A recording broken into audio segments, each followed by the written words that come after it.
So mga kabaksing, sa naganap po na laban kanina sa London, particularly sa Wembley Stadium, sa pagitan ni former Unified Heavyweight Champion Anthony Joshua kontra sa current IBF World Champion na si Daniel Dubois, ay na-upset at nadipinsahan ni Dubois ang kanyang nasabing titulo.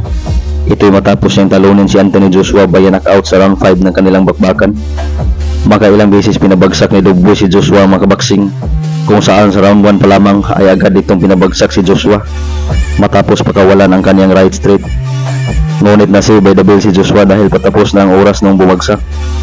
Ngunit pagdating ng round 3 ay muling napabagsak ni Dubois ang former Unified Champion na si Anthony Joshua.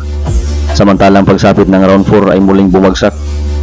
At sa pagdating ng round 5 ay nakatama pa si Joshua ng kanyang solidong right straight na napaatras ang kampiyon. Ngunit nung paulanan na sana ng mga suntok at kombinasyon ni Joshua para tapusin, ay bigla itong bumitaw ng solidong right counter na nagresulta ng kanyang pagkatulog. Dahil sa kanyang pagkatalo ay bumagsak na ngayon ang kartada ni Joshua sa 28 wins with 25 knockouts at may 4 na natalo. Samantalang si Daniel Dubois ay napanatili at nadipinsahan ang kanyang IBF title na nag-improve na sa kartadang 22 wins with 21 knockouts at may 2 talo.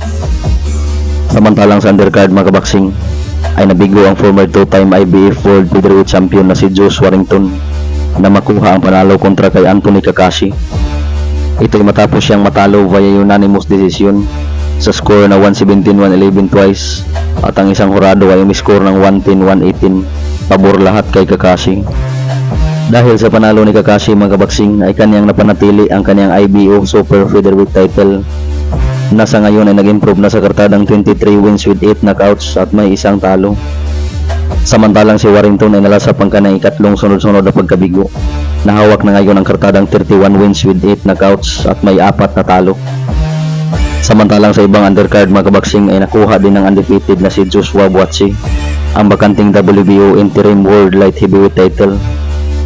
Ito'y matapos niyang talunin si Willie Hutchinson via split decision sa score na 113-112 pabor kay Hutchinson at ang dalawang hurado ay pumabor kay Buatsi na umiscore ng 117-108 at ang isang hurado ay 115-110.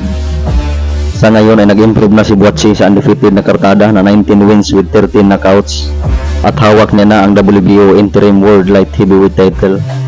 Samantalang si Hutchinson ay nalasap ang kanyang ikalawang talo na may 18 wins with 13 knockouts.